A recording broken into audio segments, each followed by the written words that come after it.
ఇప్పుడు అందరి దృష్టి రేపటి అసెంబ్లీ సమావేశంపైనే. బలపరీక్ష సవాల్తో పార్టీలన్నీ ఎత్తులు పై ఎత్తుల్లో బిజీ అయిపోయాయి. మొత్తంగా సభాపర్వం సంచలనాలకు దారితీసే సూచనలు కనిపిస్తున్నాయి.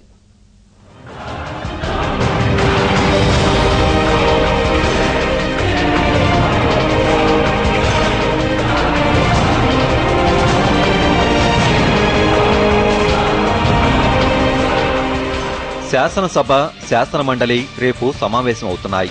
ఉదయం 11 గంటలకు స్పీకర్ను, 12 గంటలకు డిప్యూటీ స్పీకర్ను, సాయంత్రం 4 గంటలకు మండలి చైర్మన్ను, 5 గంటలకు డిప్యూటీ చైర్మన్ను ఎన్నుకుంటారు. ఈ ఎన్నికలే ఏకైక అజెండాగా ఉభయ సభలు సమావేశమవుతున్నాయి. ఈ పోస్టులకు నాదెండ్ల మనోహర్, మల్లు భట్టి విక్రమార్క, చక్రపాణి, నేతి విద్యాసాగర్ పేర్లు దాదాపుగా ఖరారైన టీడీపీ నిర్ణయంతో స్పీకర్, డిప్యూటీ స్పీకర్ పదవులకు ఎన్నిక తప్పేట్టు లేదు. ఈ ఎన్నికలో అధికార పక్షం గెలుపు తథ్యమే అయినా అందరి దృష్టి నెలకొంది మాత్రం అవిశ్వాసంపై. తమ అనుభవాన్ని, రాజకీయ చతురతను రంగరించి ముఖ్యమంత్రి కిరణ్ కుమార్ రెడ్డి, టీడీపీ అధినేత చంద్రబాబు ఎత్తుకు పై ఎత్తు వేస్తున్నారు. విశ్వాస పరీక్షకు వెళ్లాలనే ఆలోచనలో అధికార పక్షం ఉందని తెలియడంతో గురువారం ఉదయం నుంచే టీడీపీ పావులు కదిపింది. ప్రభుత్వంపై అవిశ్వాస తీర్మానాన్ని అసెంబ్లీ కార్యదర్శికిచ్చింది. ఈ ఎత్తుగడలతో జగన్ వర్గం ఇరుకున పడింది. ఇన్నాళ్లు ప్రభుత్వాన్ని పడగొడతామని సవాళ్లు చేసిన యువనేత ఇప్పుడు ప్రభుత్వాన్ని పడగొట్టకపోతే నవ్వుల పాలు కావడం ఖాయం.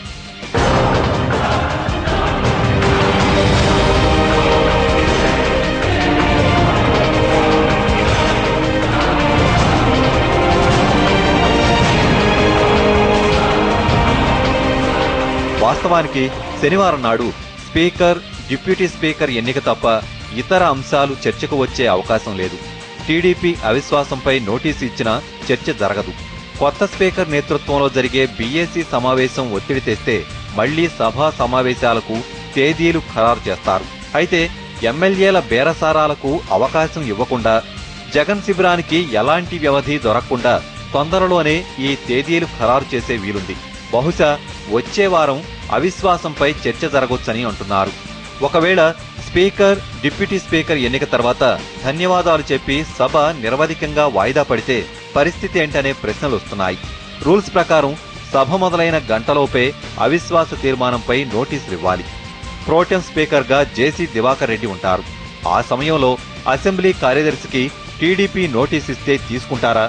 ఈ సమావేశంలో అవిశ్వాసంపై చర్చ జరగకపోతే వర్షాకాల సమావేశాల వరకు ఆగాల్సిందేనా అనే సందేహాలు ఉన్నాయి.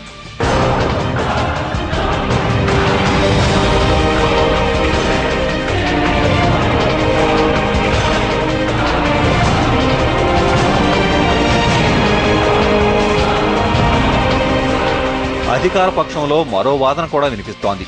ప్రభుత్వాన్ని కూల్చుతామన్న ప్రకటనలకు ధీటైన జవాబివ్వాలని భావిస్తోంది. టీడీపీ ఇచ్చే అవిశ్వాస తీర్మానాన్నే వేదికగా చేసుకుని ప్రధాన ప్రతిపక్షానికి, జగన్ శిబిరానికి చెక్ చెప్పాలని అనుకుంటోంది. టీడీపీ అవిశ్వాస తీర్మానం ఇచ్చిన తర్వాత సభను ప్రోరోక్ చేస్తే ప్రభుత్వం వెన్ను చూపిందనే అపవాదు మూటగట్టుకోవాలి. అందుకే అవిశ్వాస తీర్మానాన్ని చేపడతారనే వాదన ఉంది. కీలక పదవుల ఎన్నిక సందర్భంగా ఎమ్మెల్యేలు అందరూ అందుబాటులో ఉండాలని ఇప్పటికే సీఎల్పీ ఆదేశించింది. అటు ప్రజల విశ్వాసాన్ని ప్రభుత్వం కోల్పోవడం వల్లే ప్రతిపక్షం బాధ్యతగా అవిశ్వాస తీర్మానం ప్రవేశపెడుతున్నట్టు చంద్రబాబు తెలిపారు. మేమేమంటున్నామంటే ప్రజల విశ్వాసాన్ని ప్రభుత్వం కోల్పోయింది.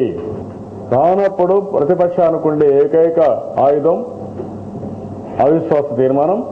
ఆ అవిశ్వాస తీర్మానం కూడా పెట్టి ఈ ప్రభుత్వాన్ని ఎండగట్టాలనుకుంటున్నాం.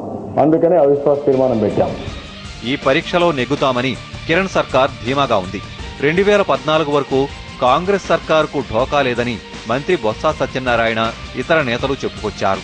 అవిశ్వాసం వల్ల ప్రభుత్వాలు పడిపోయింది లేదు, దీనివల్ల వచ్చి అవతల పార్టీల బలాలు పెరిగేది కూడా లేదు దీనివల్ల. కానీ వాస్తవ విషయాలన్నీ కూడా ప్రజలకు తెలుస్తాయి. ఏదైనా మా ప్రభుత్వం అన్నిటికీ రెడీ.